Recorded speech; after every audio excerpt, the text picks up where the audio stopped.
লোকসভা ভোটের আগে ফের উত্তপ্ত কোচবিহার, ফের প্রকাশ্যে নিশীথ এবং উদয়ন গুহর সংঘাত। 19শে মার্চ দিনহাটায় যে ঘটনা ঘটেছিল তারই পুনরাবৃত্তি ঘটল ঘুঘুমারিতে। বারংবার এই ধরনের ঘটনা ঘটানোর চেষ্টা হচ্ছে। এর আগেও দেখেছেন যে আমাদের স্কেডিউল যে মিটিং ছিল সেই মিটিং থেকে ফেরার পথে হামলা হয়েছিল। আজকেও কিন্তু আমাদের স্কেডিউল কার্যক্রম যে ছিল আমরা সেই প্রোগ্রামেই ছিলাম। আমাদের একটা মিছিল হচ্ছিল, রোড শো হচ্ছিল, কিন্তু সেই মিছিলের পাশ দিয়ে যদি উদয়নবাবুর কনভয় চলে যেত কোনো বিষয় ছিল না। উনি একেবারে ইচ্ছাকৃতভাবে সেই মিছিলের মাঝখানে তার কনভয় ঢুকিয়ে দিলেন এবং সেই কনভয় থেকে কিছু দুষ্কৃতী নেমে আমাদের কর্মীদের উপর হামলা শুরু করলো। আমার কথা, বিষয়টা উদয়নবাবু আমার সামনাসামনি হয়েছেন, মুখোমুখি হয়েছেন, ঠিক এটাও নয়।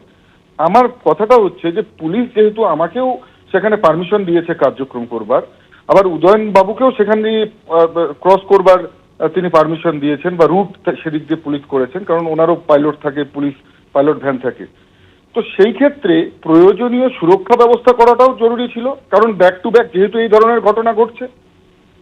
এটা কি প্ল্যানিং যে পুলিশ কম থাকবে, সেখানে সঙ্গে দুষ্কৃতিকারীরা থাকবে, এসে হামলা করবে মিছিলের উপর? কারণ আমরা কখনোই কেউ কি চাইবে যে আমাদের নির্দিষ্ট কার্যক্রম আমরাই আয়োজন করেছি, আমরাই ভেস্তে দেব?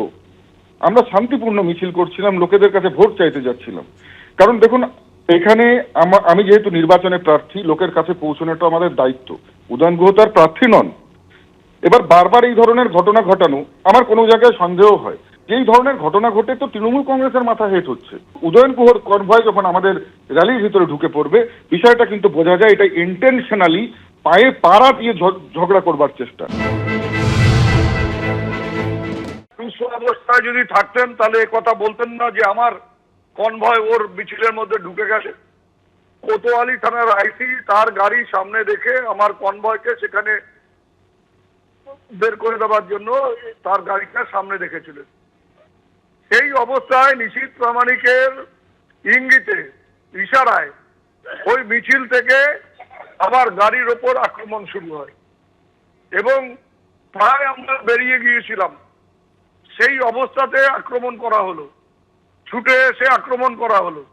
আর এখন বলছেন যে আমাদের কনভয় ওর ইয়ের মধ্যে ঢুকে গেছে। আজকে দিনহাটায় আমাদের যে প্রোগ্রাম হয়েছে, আমাদের যে মহামিছিল হয়েছে, ওটা দেখার পর থেকে ওর মাথা খারাপ হয়ে আছে। সেই মিছিলে তারা হাতে সব লাঠি বাঁশ নিয়ে ওখানে মিছিল করছে, আর আমার কনভয় তার মধ্যে ঢুকিয়ে দিয়ে তারা সেটা আক্রমণ করবে। এটার জন্য আমি আমার কনভয় তার মিছিলে ঢুকিয়ে দেবো। এতটা রাজনৈতিক ভাবে মূর্খ আমি নই। আসলে ও সুস্থ নেই। ও আরো যত নির্বাচন এগিয়ে আসবে তত মানসিক ভারসাম্যহীন হয়ে যাবে এবং এগুলো কাটাবার জন্য নানা রকম ওষুধ গ্রহণ করবে এবং এই ধরনের ঘটনা আরো ঘটাবে।